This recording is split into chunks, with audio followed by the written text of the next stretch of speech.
तो good evening friends. आज हम टर्निंग सेंटर के चैप्टर में समझेंगे coordinate system.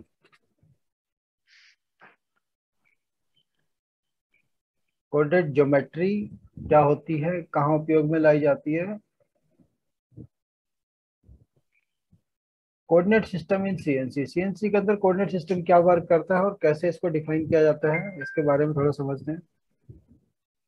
There are 4 type coordinate system use in all CNCs. जितनी भी मशीनें होती हैं उनके अंदर 4 तरह के कोऑर्डिनेट सिस्टम उपयोग में लाए जाते हैं। 4 कोऑर्डिनेट सिस्टम कौन से हैं उनका भी बताते हैं आपको।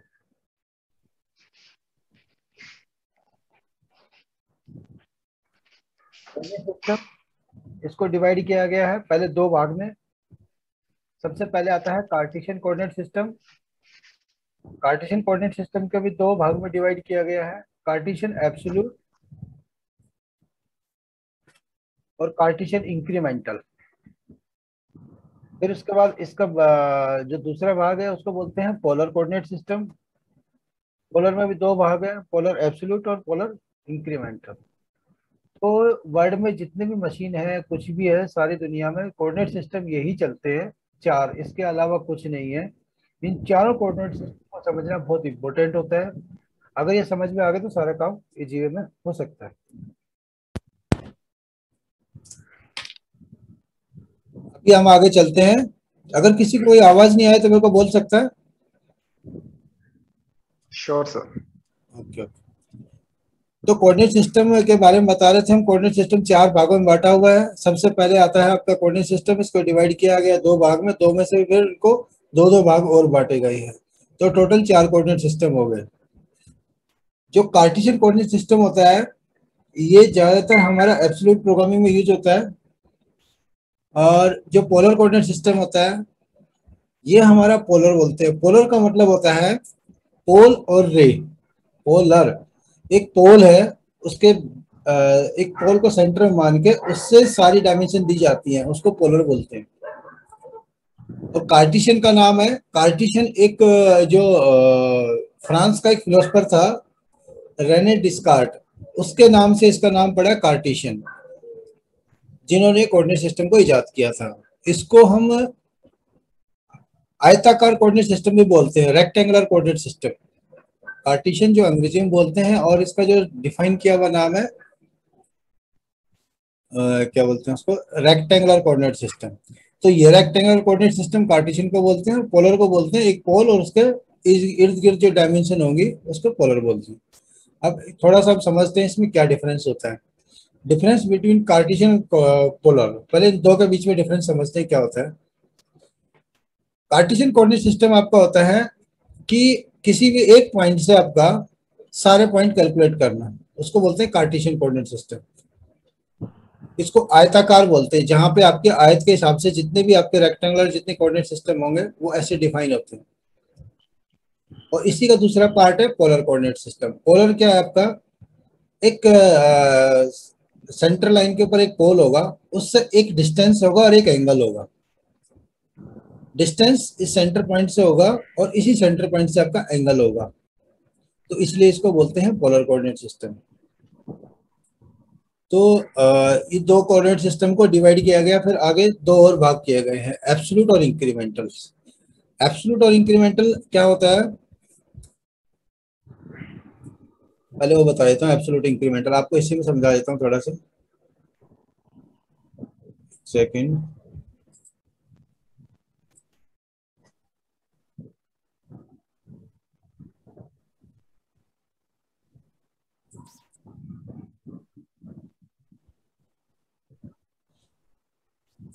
ये आपका एक ग्राफ होता है।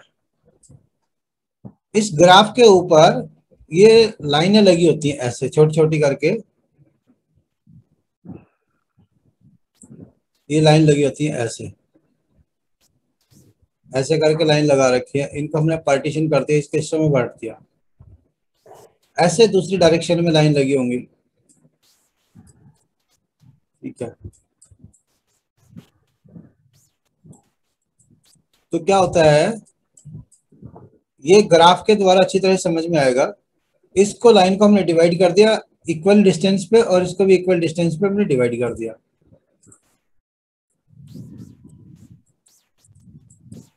तो जहां पे हमारा एक ये रेक्टेंगुलर बॉक्स बनता है, इस बॉक्स के अगर पॉइंट है,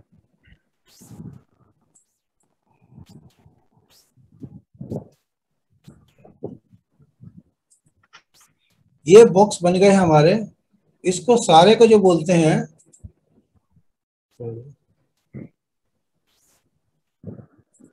इस सारे को जो बोलते हैं हम क्वाड्रेंट बोलते हैं। इसको चार हिस्सों में डिवाइड किया गया है, क्वाड्रेंट 1, क्वाड्रेंट 2, क्वाड्रेंट 3, क्वाड्रेंट 4।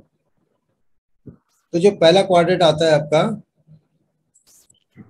ये 1 नंबर है, 2 नंबर, 3 नंबर और 4 नंबर।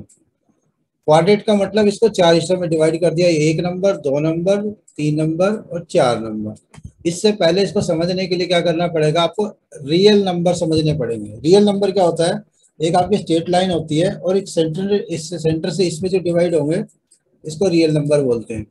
तो रियल नंबर जो होते हैं, जो एक्चुअल एक सेंटर पॉइंट से नंबर दिए हुए होते हैं। इसका अगर मैं बात करूं तो इसकी जैसे यहाँ से एक डायमेंशन दी गई है ऐसे, ये जो डायमेंशन इस सेंटर लाइन से होगी, इसका जो पॉइंट होगा उसी पॉइंट से इसको, तो एक आपकी डायरेक्शन होगी प्लस और एक डायरेक्शन होगी माइनस। तो ये आपकी प्लस डायरेक्शन है और ये आपकी माइनस डायरेक्शन है। तो इस रियल नंबर को पहले समझेंगे। ये रियल नंबर आपका 1, 2, 3, 4, 5, 6, 7, ऐसे ही इधर है आपका 1, 2, 3, 4, 5, 6, 7, ये रियल नंबर है। तो इधर के जो रियल नंबर हैं ये आएंगे माइनस में, और इधर के जो रियल नंबर आएंगे ये आएंगे प्लस में। इसको हम दो लाइन में डिवाइड करते हैं, एक लाइन होगी हमारी vertical line, sorry horizontal line, और एक वर्टिकल लाइन। तो एक जो होगी रियल नंबर को हम हॉरिजॉन्टल लाइन को एज ए समझेंगे एक्स, और इसी लाइन को अगर हमने रोटेट कर दिया, इसको इसको आपने ऐसे अगर रोटेट कर दिया तो आपका क्या होगा, ये आपकी लाइन, एक सेकंड, ये आपकी लाइन ऐसे बन गई, तो इसमें ऐसे डिवाइड हो गई। तो ये जो लाइन होगी और सेम जो सिस्टम ऐसे रहेगा, तो क्या होगा, ये वाली डायरेक्शन आपकी प्लस रहेगी और ये वाली डायरेक्शन माइनस हो जाएगी। इस वाली एक्सिस को बोलेंगे हम वाई, इसको बोलेंगे हम एक्स। तो हमारी क्या होगी, वर्टिकल वाली तो होगी वाई और हॉरिजॉन्टल वाली होगी हमारी एक्स। तो इस एक्स को और वाई को दोनों को मिला के एक क्रॉस सेक्शन बनाया जाता है। एक क्रॉस सेक्शन बनाया, इस क्रॉस सेक्शन को जब बनाते हैं तो इसमें चार हिस्से बन गए। चार हिस्से जो बने हैं, इन चार हिस्सों को क्वाड्रेंट 1, क्वाड्रेंट 2 और क्वाड्रेंट 3 और 4, तो जो पॉइंट जहां पे जिसमें आएगा उसी पॉइंट को आपको वैल्यू निकालनी पड़ेगी। ये रेक्टेंगल क्यों बोलते हैं इसको, जैसे हमारा पॉइंट अगर सपोज करो यहाँ पे है, या एक पॉइंट यहाँ पे है,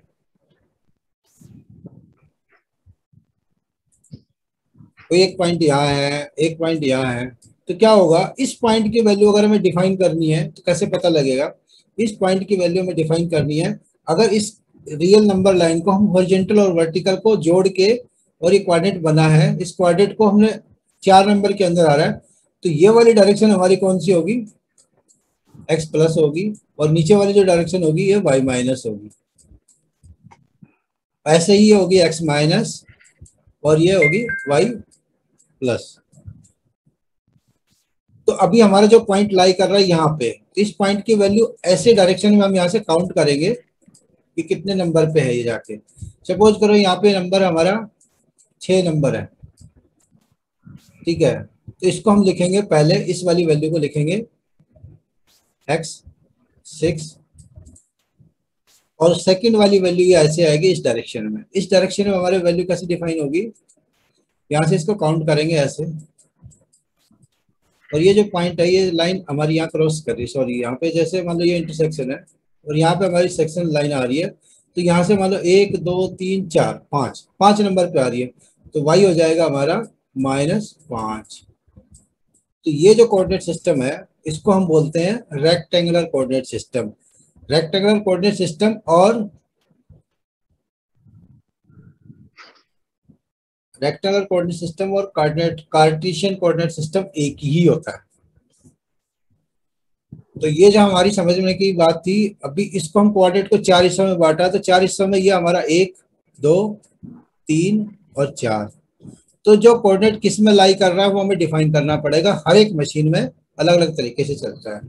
तो ये तो हो गया हमारा रियल नंबर। रियल नंबर के बाद हमने क्रॉस सेक्शन बनाया, क्रॉस सेक्शन को हमने चार हिस्सों में डिवाइड किया, चार हिस्सों में जो डिवाइड करते हैं उसको बोलते हैं क्वाड्रेंट। क्वाड्रेंट एक के अंदर डायमेंशन दोनों प्लस में रहेंगी, क्वाड्रेंट टू के अंदर आपकी एक्स माइनस में रहेगी, वाई प्लस में रहेगी। क्वाड्रेंट थ्री के अंदर जो आएंगे कोऑर्डिनेट, अब मान लो इसकी बात करें तो इसमें जो आपका ये प्लस रहेगा, ये प्लस रहेगा, प्लस प्लस रहेंगे, और इसमें एक माइनस और एक प्लस। इस वाले में क्या आएगा आपका, दोनों ही माइनस आएंगे। इसमें आएगा आपका पहला प्लस आएगा और दूसरा माइनस आएगा। तो इस क्वाड्रेंट सॉरी क्वाड्रेंट के अंदर जो लाई करेगा उससे आपको क्लियर हो जाएगा कौन सा कोऑर्डिनेट कहाँ पे।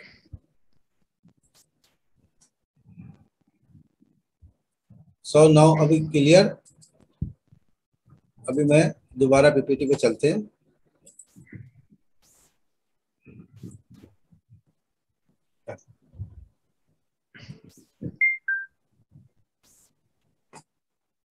तो ये अभी डिफरेंस समझ में आ गया।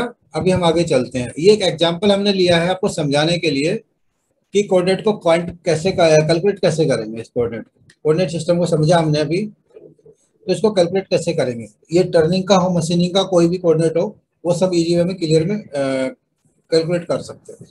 तो एक एग्जांपल जो लिया है ये हमने मशीनिंग का लिया है। मशीनिंग का टर्निंग का कोई सा भी, उससे कोई फर्क नहीं पड़ता। इसको अगर मैं बात करूं तो एक सेकंड, इसका पेन कहाँ से आता है, चलो कोई बात नहीं। ये हमारा ओरिजिन पॉइंट है। इसको हमने एक रेक्टेंगुलर को बनाया, हमने चौकोर एक बॉक्स लिया है। इस बॉक्स की डायमेंशन 50 mm और 50 mm।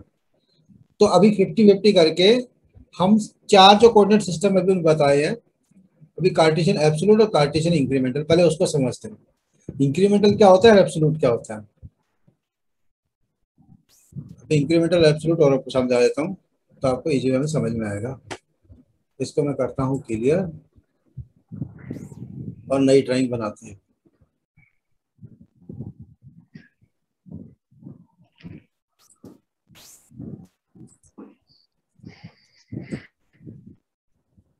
कार्टेशियन एब्सोल्यूट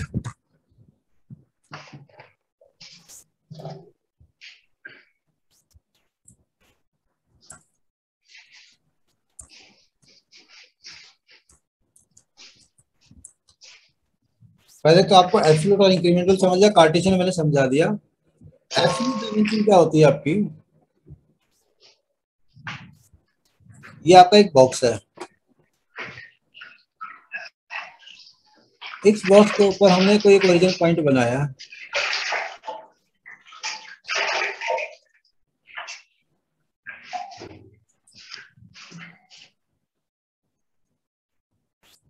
जो ओरिजिन पॉइंट बनाया है, इस ओरिजिन पॉइंट से ही अगर हम डायमेंशन लेते हैं, ये वाली,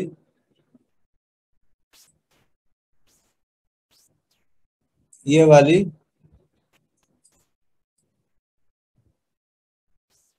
और इस वाले पॉइंट की भी, सॉरी इस वाले पॉइंट की भी वैल्यू, तो अगर हमने उसी बॉक्स को समझते हैं, जैसे 50-50 अगर हमने लिखा है तो ये हमारी 50 है। अगर इसको डार्क करता हूँ थोड़ा सा, ये अगर हमारा 50 है, ये भी 50 है। तो अगर इस पॉइंट से सारे पॉइंट कैलकुलेट हो रहे हैं आपका, यहाँ से इधर के भी डायमेंशन निकाल दी अपने, इधर के भी डायमेंशन निकाल दी, इस वाले के भी निकाल दी, सारे पॉइंट अगर एक ही ओरिजिन से कैलकुलेट होते हैं उसको बोलते हैं एब्सोल्यूट। तो ये वाला कोऑर्डिनेट होता है हमारा ये। अभी हम बात कर रहे हैं इंक्रीमेंटल की। इंक्रीमेंटल क्या होता है आपका, इंक्रीमेंटल आपका होता है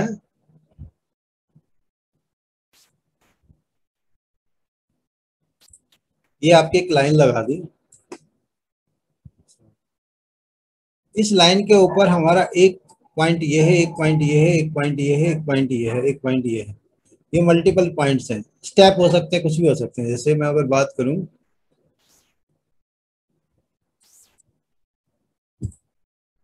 तो यहाँ पे एक स्टेप बन गया, उसके बाद ये दूसरा स्टेप बन गया, फिर यहाँ पे ये तीसरा स्टेप बन गया, सॉरी, और ये चौथा स्टेप बन गया, और ये पांचवा स्टेप बन गया।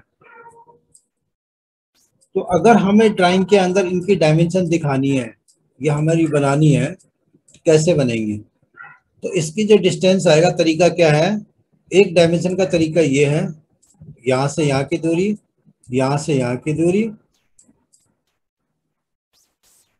और यहाँ से यहाँ की दूरी, और यहाँ से यहाँ की दूरी, यहाँ से यहाँ की दूरी। सपोज करो ये 10 मिलीमीटर है, ये 20 है, ये 25 है, ये 15 है, ये 20 है। क्या होगा? इसको बोलते हैं हम इंक्रीमेंटल डायमेंशन। इंक्रीमेंटल मतलब इस वाले पॉइंट के लिए ये ओरिजिन है, इस वाले पॉइंट की अगर बात करें हम, इस वाले पॉइंट के लिए ये ओरिजिन है, इस पॉइंट के लिए, पॉइंट ए के लिए ओरिजिन आपका मान लो एक्स बन गया एग्जांपल। ये आपका पॉइंट बी है, पॉइंट बी के लिए ओरिजिन कौन सा बन गया आपका? ए। इसका ओरिजिन कहलाएगा ए, इसका ओरिजिन कहलाएगा एक्स, और इसका ओरिजिन कहलाएगा, मान लो सी पॉइंट है, ये डी पॉइंट है, और ऐसे ई पॉइंट है। तो इसका जो प्रीवियस पॉइंट होगा वो उसके लिए ओरिजिन बन जाता है, इसलिए उसको बोलते हैं इंक्रीमेंटल। अगर हमने एक डायमेंशन को खिसकाया तो बाकी की डायमेंशन भी खिसक जाएंगी। अगर हमने 10 वाले को 9 कर दिया तो बाकी की डायमेंशन क्या होंगी? ये सारी इधर खिसक जाएंगी एक मिलीमीटर। लेकिन एब्सोल्यूट में ऐसा नहीं होता है। एब्सोल्यूट में क्या होता है कि हमने यहां से यहाँ की डायमेंशन दी 10 मिलीमीटर, और दूसरे होल की हमने डायमेंशन दी यहाँ से ये, ठीक है, और तीसरे की हमने फिर यहाँ से ये दी। अगर मान लो ये 10 है तो ये 30 हो जाएगी, 30 है, 30 25, 30 और 25 आपकी 55। ऐसे करके ये एड ऑन होती हुई इसी बेस से चलेगी। अगर एक पॉइंट से सारी कैलकुलेट की गई है तो ये तो हो गया आपका एब्सोल्यूट। अगर मैं बात करूं, इसको बोलते हैं हम इंक्रीमेंटल, और इसको बोलते हैं एब्सोल्यूट। तो अब आपको क्लियर हो गया होगा एब्सोल्यूट और इंक्रीमेंटल क्या है। अभी हम वापिस चलते हैं।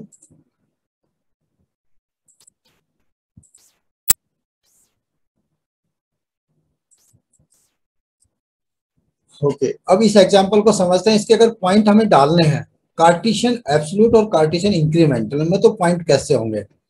अभी मैं एक काम करता हूं, आपका ना मैं अभी स्पीकर ऑन करता हूं, आप मेरे को पॉइंट एक एक करके बताइए ताकि मैं समझूं कि आपको कितना क्या आता है। अगर नहीं आता मैं उसको करेक्ट करूंगा।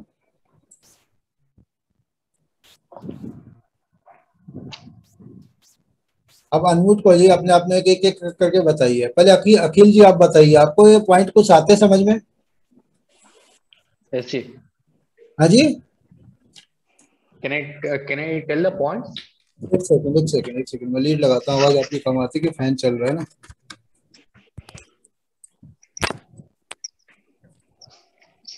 हाँ जी अखिल जी। Jay, can I tell? हाँ हाँ बिल्कुल आवाज आ रही है, बिल्कुल बताइए। For point O, that is x0 y0. Okay, तो एक काम कीजिए, आप खाली मेरे को P3 का पॉइंट बता दिया। P3 की जो वैल्यू P3 आएगी, P3 की वैल्यू जो है एब्सोल्यूट के अंदर यहाँ पे क्या लिखा जाएगा, ये मेरे को बताइए। अगर आपको आता है तो x0 y50. x0 y50. बिल्कुल करेक्ट है, बिल्कुल करेक्ट है, बिल्कुल सही है आपका। अगर इसी पॉइंट 3 की मैं इंक्रीमेंटल में बात करूं तो यहाँ पे वैल्यू कुछ और होगी। Yes, Jay. बिल्कुल डेफिनेटली। तो मैं अभी आपको एक बार, x हाँ, x minus 50 x minus, y0. क्योंकि ये P2 से P3 पे आएगा तो आपका x माइनस आएगा और y आपका y0. जीरो रहेगा। 0. Yes. बिल्कुल करेक्ट है। ओके, तो अभी हम दूसरे से किसी से पूछते हैं। अभी आपका तो क्लियर है, ठीक है, नो डाउट। हाँ अभी देव, हाँ बोलिए। अभी मेरे को आप बताइए पॉइंट वन का P1 जो पॉइंट नंबर 1 है, इसका इंक्रीमेंटल के अंदर वैल्यू क्या आएगी यहाँ पे? इंक्रीमेंट के अंदर सर x 50 और y 50। P1 के अंदर x 50 और y 50, इंक्रीमेंटल के अंदर रेक्टेंगुलर के अंदर आपकी एक वैल्यू जीरो रहेगी। अगर ये राइट एंगल में कोई बॉक्स है तो एक वैल्यू हमेशा जीरो रहेगी, क्योंकि एक बार में एक एक्सिस मूव हो रही है। अगर ये डायगोनल चलेगा तो दोनों एक्सिस आएंगी। अभी हम बात कर रहे हैं स्क्वायर बॉक्स की। हाँ सर, x 50 और y 0 आएगा सर। हाँ तो अब सही है, अब करेक्ट है, अब करेक्ट है, अब करेक्ट है। ओके, अभी एक और किसी से पूछ लेते हैं, दीपक जी। हाँ जी सर। हाँ दीपक जी, आपने कुछ अभी समझा, मैंने जो बताया कुछ समझ में आया आपको? तो आप थोड़ा बता सकते हैं? हाँ सर। ओके तो ठीक है, मैं आपसे पूछ लेता हूँ। जो पॉइंट नंबर है आपका, आप ये रोटेट होके अगर आएगा तो पीटी की वैल्यू इंक्रीमेंटल में क्या रहेगी? P3 की वैल्यू इंक्रीमेंटर में P3 की बता दी, P2 की बताओ। P3 की तो बता दी सर ने, P2 की वैल्यू इंक्रीमेंटल में क्या आएगी? 50 आई सर। नहीं, दो वैल्यू है ना, एक्स और वाई, कौन से में क्या आएगी? एक में सर जी इंक्रीमेंटर में। यस। इंक्रीमेंटर में सीधा सर एक ही एक्सेस मूव करेगा ना सर इसमें तो। बिल्कुल, ये जो मैंने आपको जो वर्गाकार आयताकार जो कोऑर्डिनेट सिस्टम है, इसमें यही होता है। इंक्रीमेंटल में अगर कोई वैल्यू चलेगी विदाउट एनी डायगोनल तो एक एक्सिस हमेशा जीरो रहेगी। हाँ सर, एक एक्स जीरो रहेगा और ये 50 वाई 50। बिल्कुल करेक्ट है, बिल्कुल करेक्ट है, सही है। ओके, और कोई आदमी जवाब देना चाहेगा? रोहित। हाँ सर, अब आप मुझे थोड़ा कम क्लियर हुआ है। कम क्लियर हुआ है? ओके, तो एक काम कीजिए, अभी मेरे को ना आप जो है ना P1 की वैल्यू एब्सोल्यूट में बता दीजिएगा। P2 की बता दो, चलो एब्सोल्यूट में P2 की। P2 के एब्सोल्यूट में P2 है तो P2 की इधर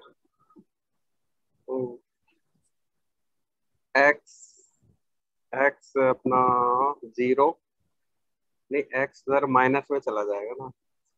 P2 की x -50 एब्सोल्यूट के अंदर, ये जो मेरा कर्सर है ना जहां पे मैं बता रहा हूँ, यहाँ पे, हाँ यहाँ पे x -50 रहेगी और माइनस में कोई वैल्यू नहीं आएगी। इसमें इंक्रीमेंटल में माइनस आएगी, एब्सोल्यूट में कोई माइनस नहीं आएगी। x -50 और -50 कैसे आए, जरा y मेरे को बता सकते हैं? P2 के अंदर एब्सोल्यूट की वैल्यू, इसकी मैं बताता हूँ आपको। हेलो, कोई दिक्कत नहीं आ रही तो मैं बता रहा हूँ आपको, समझा रहा हूँ, मैं एक्सप्लेन कर देता हूँ। नहीं आ रही कोई दिक्कत नहीं है, अब चीज सीखेंगे तो ही आएगी ना। मैं तो जस्ट आपकी एज प्रेजेंट नॉलेज जानने की कोशिश कर रहा था कितना है। अभी जो मैं आपको दोबारा से बताता हूँ सारी चीजों को, सारे पॉइंट का मैं फिल कर देता हूँ। अगर फिल हो जाता तो इसमें ट्राई करता हूँ। ओके, अभी P0 की वैल्यू जो है यहाँ पे, ये एक सेकंड, पॉइंट कहाँ गया, क्या चलता है, कैसे चल रही है?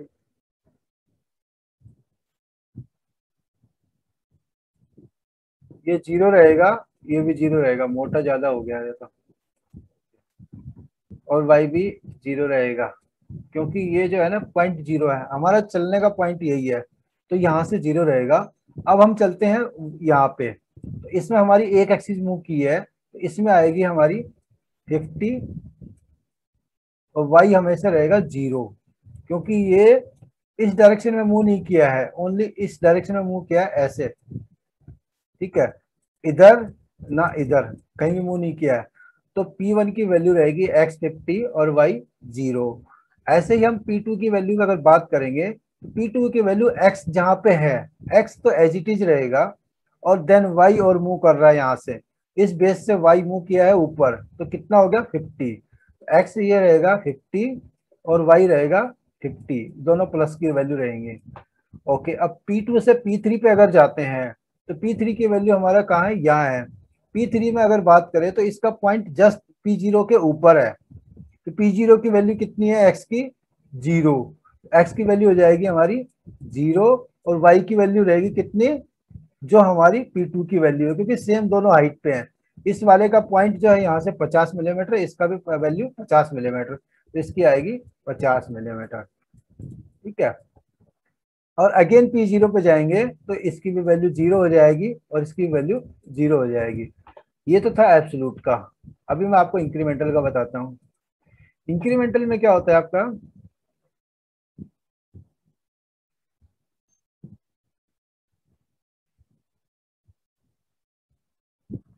इंक्रीमेंटल की जो वैल्यू आएगी आपकी एक्स की, ये सॉरी कलर दिख नहीं रहा है इसमें,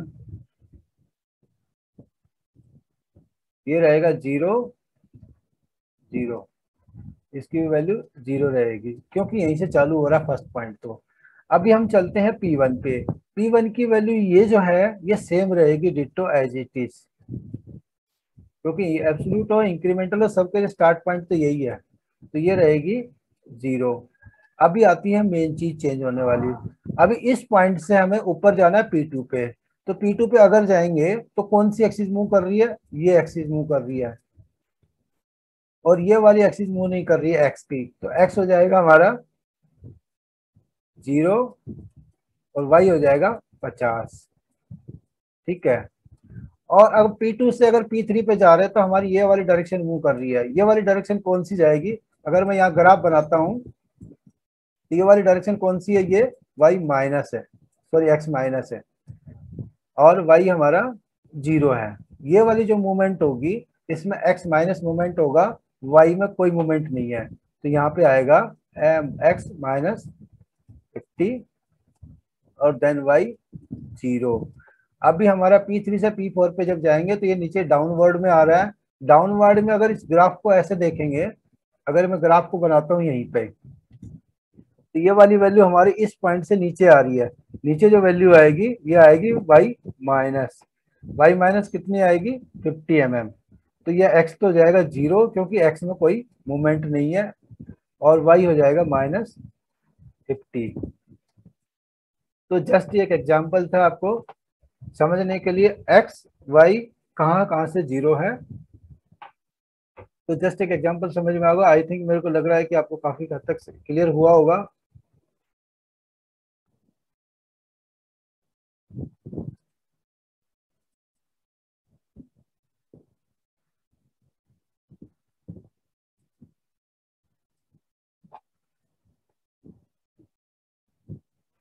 कहाँ गया अभी, ठीक है कोई दिक्कत नहीं है।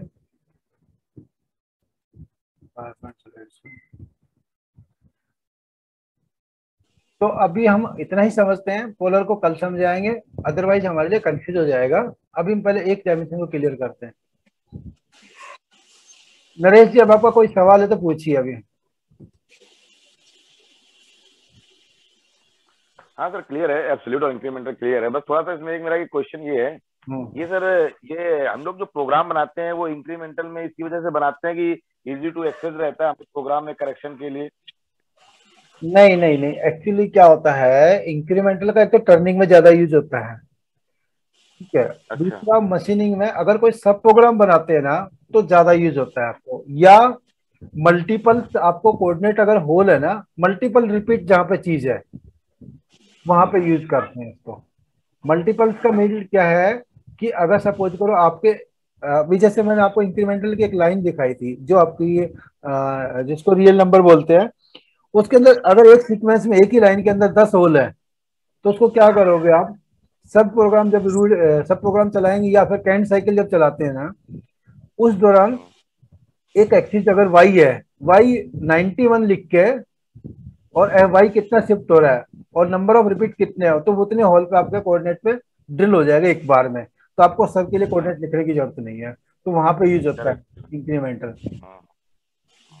मेन जैसे आपको स्लोट बनानी है, उसके लिए स्लोट का एक का प्रोग्राम बना लिया और वो आपने बनाया इंक्रीमेंटल में, क्योंकि वो एब्सोल्यूट हर एक अलग अलग पोजीशन पे चलता है तो उसको इंक्रीमेंटली बनाना पड़ता है।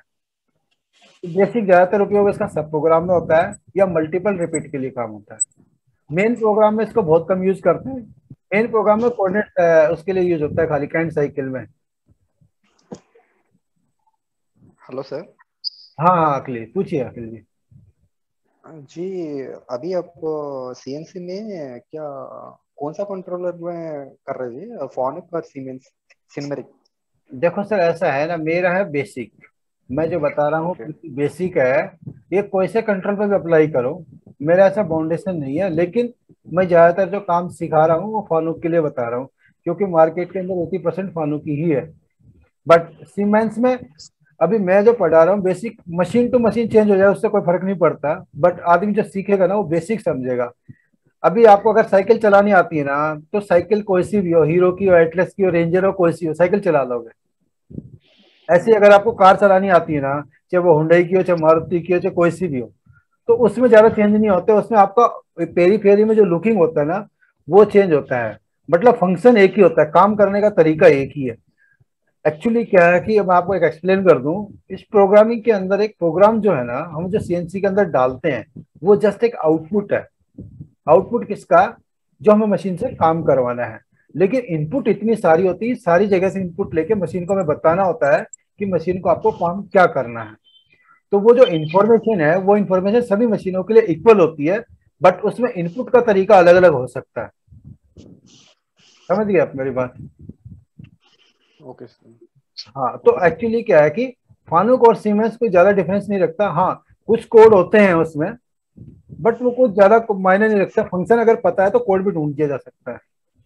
तो ये जो मैं बता रहा हूँ मोस्टली ज्यादातर फानुक का है। अभी मैं टर्निंग सेंटर की बात कर रहा हूँ। मशीनिंग का अलग अलग। हाँ बताइए।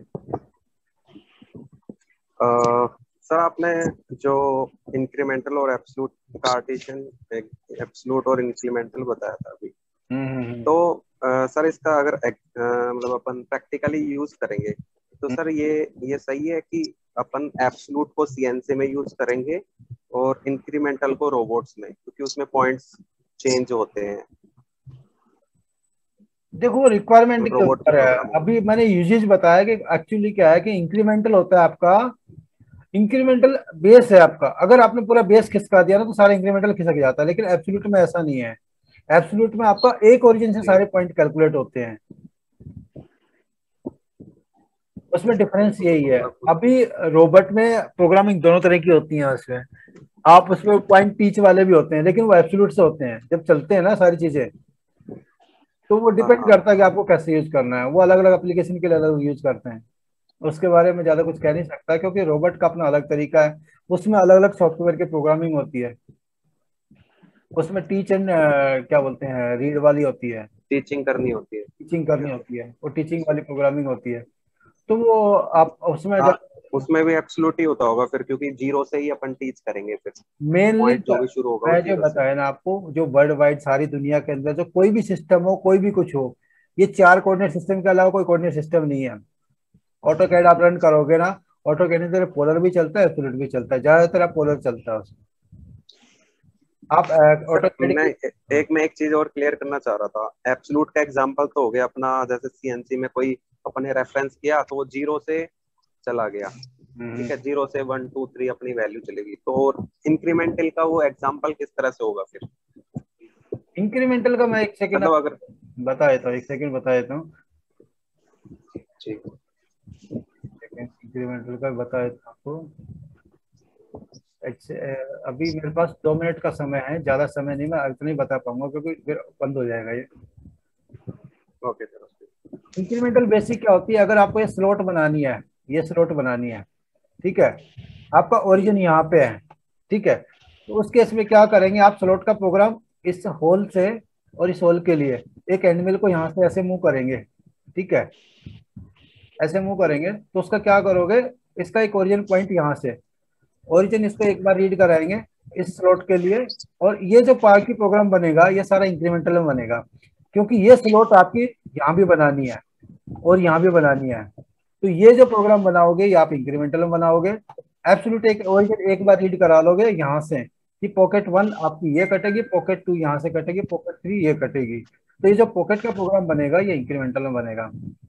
या आपका कोई होल आपको खाली करना मटेरियल एंड मिल से इंटरपोलेशन करके तो यूज कर सकते हैं। क्लियर हुआ? कुछ समझ में आया? सर एक मिनट, वो पीछे वाली पिक्चर लेके आना, उसमें अपन P3 से P0 पे आ रहे हैं रिटर्न, तो सर मशीन कुछ डिस्टेंस चलेगी ना उसमें, फिर 0 0 कैसे आएगा? अरे एक सेकंड, कंफ्यूज हो गया तो। जो एग्जांपल था ना सर उसके लिए। हाँ हाँ हाँ, एक सेकंड।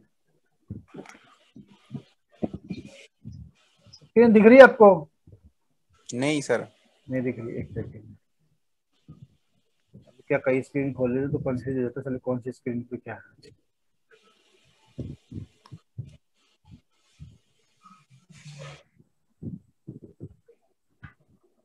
अभी दिख रही ना स्क्रीन? अगर सर अब दिख रही है। अभी एक काम करो, अगर ये बंद हो जाता है ना, अगर आपका क्वेश्चन कोई रह गई है ना तो दोबारा ज्वाइन कर लेना।